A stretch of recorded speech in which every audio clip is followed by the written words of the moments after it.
अब यहाँ पर राजा परीक्षित पूछते हैं कि मुझे भगवान के वराह अवतार के बारे में कुछ बताइए। भगवान ने वो अवतार कैसे लिया? सुखदेव जी कहते हैं कि एक बार राजा दक्ष की कन्या दिति अपने पति कश्यप ऋषि के पास संतान की कामना से आती है। कश्यप ऋषि ने कहा शाम का समय है, ये वक्त सही नहीं है। शाम का समय और जो ब्रह्म मुहूर्त का समय माना गया, ये पूजा पाठ का समय माना गया है। खास करके क्यों? इस वक्त माना जाता है भगवान हमारे घर आते हैं। महादेव जी और पार्वती जी परिक्रमा करते हैं।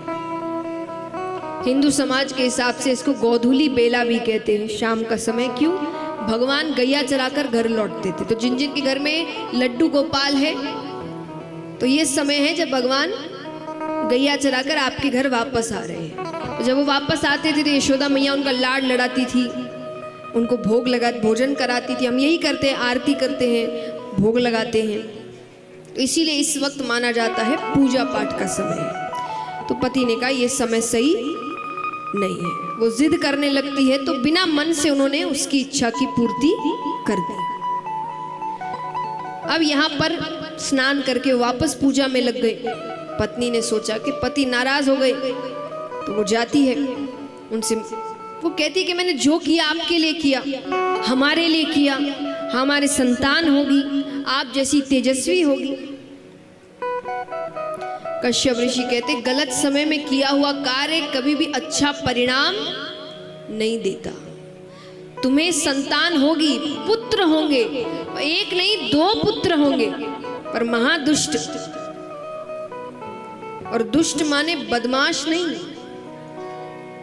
यानी उनकी संख्या राक्षसों में की जाएगी।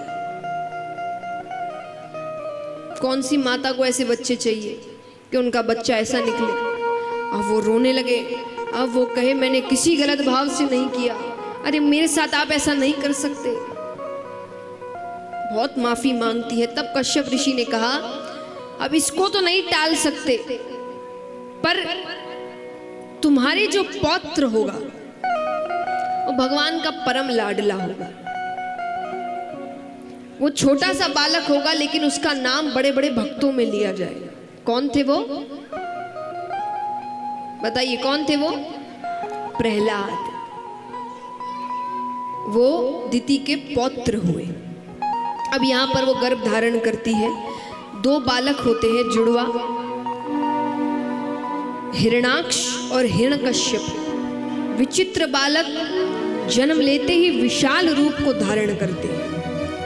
हिरणाक्ष यहाँ पर समुद्र की विशालता देखकर समुद्र को युद्ध के लिए ललकारते हैं। समुद्र ने कहा मुझसे युद्ध मत करो, मेरे तल पर पृथ्वी रखी है, उसको लेने कोई आएगा, उससे युद्ध करो। उसे अगर हरा दिया तो पृथ्वी तुम्हारी। ठीक है। यहाँ ब्रह्मा जी रचना का कार्य कर रहे हैं। अब रखे कहां पर? तो उन्होंने भगवान का ध्यान किया।